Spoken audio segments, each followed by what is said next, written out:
Hello everyone, how to Tuts back with another new video, and in this video I'll guide you how to delete your Facebook ID permanently from PC.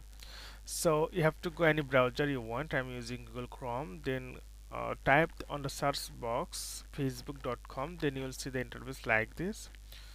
Then what you need to do, you need to click at right top corner on your screen. Simply click here your profile. Then you can see the option settings and privacy. Simply click here and again click the settings.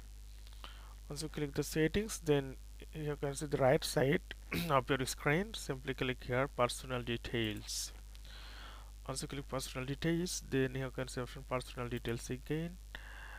Then you have to choose the last one, account ownership and control. Click here and again deactivation or deletion.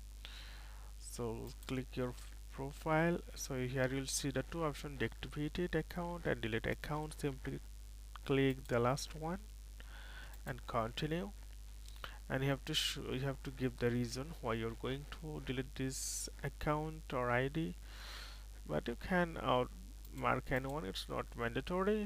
Then click continue and again click continue. Then you'll see there are some option like after 30 days your account will be deleted permanently. So if you want to reactivate your account again, then you can download the information, all information in your Facebook, and at the end of the section click continue, and then you have to put your type your password here on the inbox. Then your account permanently deleted. So okay friend, today's no more, and thank you for watching.